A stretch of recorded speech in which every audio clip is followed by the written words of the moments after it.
নমস্কাৰ ফ্ৰেণ্ডছ, মই অন্য এটা ভিডিঅ'লৈ আপোনালোকক সকলোকে স্বাগতম জনাইছোঁ। কেনেদৰে বহুত কম জেগাত বহুত বেছি পৰিমাণে খেতি কৰিব পাৰে চাওকচোন। ষ্টেপটো ঘৰৰ ভিতৰলৈ অহা যোৱা কৰা ষ্টেপটো কাষৰতে এনেদৰে ধনিয়া দি দিছে আৰু ধনিয়াখিনি কাষৰতে এনেদৰে বস্তাত মাটি ভৰাই তিয়ঁহ দি দিছে আৰু চাওকচোন হেন্দালিখন কেনেকুৱা।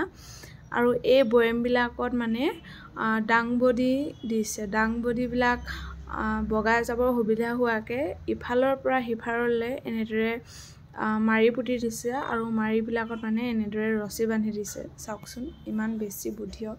আচলতে বুদ্ধি থাকিলে মানুহৰ যিকোনো কামেই সফল হয়, নহয় জানো? আৰু এইবিলাক মানে ইমান ধুনীয়াকৈ বগাই গৈছে, দাংবডিবিলাকো লাগিছে ইমান ধুনীয়াকৈ।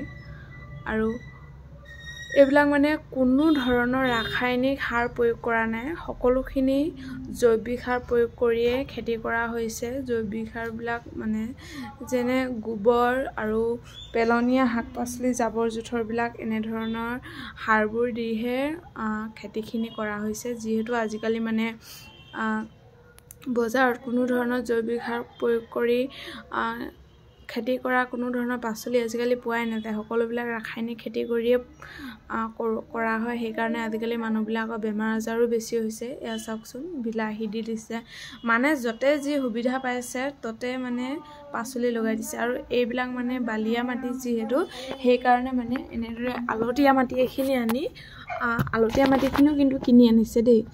আলতীয়া মাটিখিনি এনেদৰে কিনি আনি আৰু কাষতে এনেদৰে চাওকচোন চোতালখনৰ কাষতে আৰু পাৰি পাৰিকৈ এনেদৰে জলকীয়া দি দিছে। আৰু এইখিনি হৈছে শিমলু আলু ৰুইছে। শিমলু আলু আপোনালোকে সকলোৱে জানে দেহৰ বাবে কিমান বেছি উপকাৰিতা। আৰু গোমধান দিছে। এইবিলাক গাঁতবিলাকত কচু দি দিছে, কচু খুলি পুতি দিছে। আৰু এইবিলাক তিয়ঁহ দিছে। এনেধৰণে য'তে যি সুবিধা পাইছে, খালী ঠাই অকণো থোৱাই নাই মানে। বাৰীখনত য'তে যি সুবিধা আছে চব খেতিয়ে কৰি দিছে। আৰু এইবিলাক জিকাবোৰো বহুত বেছি ডাঙৰ হৈছে। কোনো ধৰণৰ ৰাসায়নিক সাৰ প্ৰয়োগ কৰা নাই। মই আকৌ এবাৰ কৈছোঁ আপোনালোকক, সকলোখিনি জৈৱিক সাৰ প্ৰয়োগ কৰিয়ে কৰোৱা হৈছে। আৰু এইখিনি হৈছে দাংবডি, এইখিনি হৈছে এইটো কোমোৰা লগাইছে। কিন্তু কোমোৰাখিনি বাৰু কলি মেলিছে, কিন্তু কলিতে মানে গেলি গৈছে। আৰু এইবিলাক চাওকচোন লাই শাক, মূলা শাক আৰু ধনিয়া এনেধৰণে ভাগ ভাগ কৰি সিঁচি দিয়া হৈছে। আৰু যিহেতু এতিয়া বাৰিষা ছিজন নহয় জানো, খেতি কৰিবলৈতো পথাৰলৈ যাব লাগিব। পথাৰত যাবলৈ আজিকালিতো শাক পাচলি বহুত প্ৰয়োজন হয়। বাৰিষা ছিজন কিনি খাবলৈও নোৱাৰি ইমান, সেই পথাৰত লাগি থাকোঁতে কাম বন কৰাও নহয়। এনেধৰণে মানে ঘৰতে খাবৰ কাৰণে, বিকিব পৰাকৈ নহয় বাৰু, ঘৰতে খাবৰ কাৰণে বিভিন্ন ধৰণৰ এনেদৰে খেতি কৰি লৈছে। চাওকচোন বাৰীখন দেখি মানে মোৰ ইমানেই ভাল লাগি গ'ল, সেইকাৰণে মানে মই ভিডিঅ' এটা নকৰাকৈ থাকিব নোৱাৰিলোঁ। আৰু প্ৰতিডোখৰ জেগাতে তিয়ঁহ দিছে, এনেধৰণে গোমধান দিছে। গোমধান কিন্তু ইমান ধুনীয়া হৈছে চাওকচোন। এয়া গোমধান ফুলিছেই। আৰু এইবিলাক মানে বাঁহ গছ আছিলে, বাঁহ গছবিলাক কাটি এনেধৰণে চাফ চিকুণ কৰি শাক পাচলি লগাইছে। আৰু ইয়াতো মানে এইবিলাকো দাংবডিয়ে দি দিছে এনেধৰণে। আৰু এইবিলাক হৈছে জিকা। চাওকচোন জিকাটো কিমান ডাঙৰ ডাঙৰ হৈছে।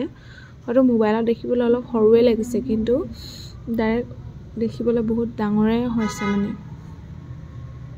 এনেধৰণে পাৰি পাৰিকৈ দি দিছে। আৰু যিবিলাকৰ ঘৰত বাঁহ নাথাকে সেইবিলাকে এই ভিডিঅ'টো চোৱাটো অতিকৈ প্ৰয়োজন।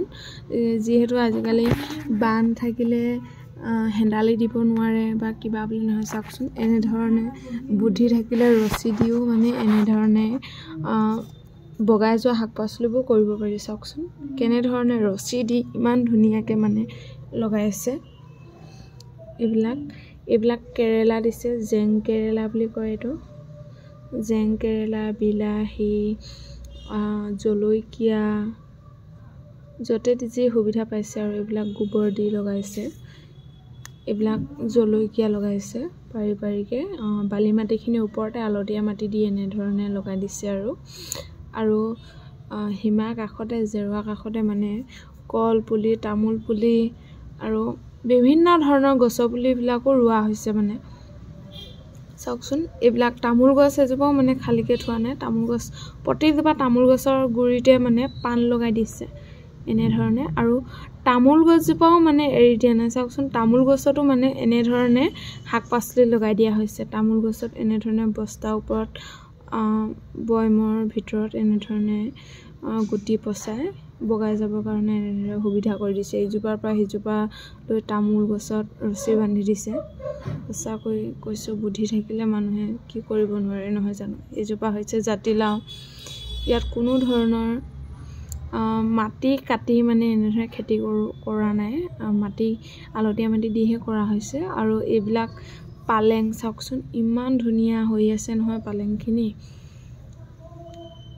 এইবিলাক ডাংবডি লাগিছে আৰু কিছুমান ডাংবডি খাবলৈ হৈছে আৰু পাণ চাওকচোন ইমান ধুনীয়াকৈ প্ৰতিজোপা গছতে তামোল গছতে পাণ দি দিছে এইবিলাক এনেধৰণে য'তে যি সুবিধা পাইছে আৰু যিখিনি বাঁহ আছিলে সেইখিনি এনেধৰণে হেণ্ডালি দি দিছে আৰু বাঁহ নথকাৰ কাৰণে সেইবিলাক ৰছী দি দিছে আপোনালোকে দেখিলে নহয় আগত এনেধৰণে ৰছী বান্ধি দিছিলে বাঁহ নথকাৰ কাৰণে আৰু এইবিলাক ডাংবডি লাগিছে আৰু এইবিলাক ইমান ধুনীয়াকৈ বস্তাত ভৰাই ভৰাই খেতি কৰিছে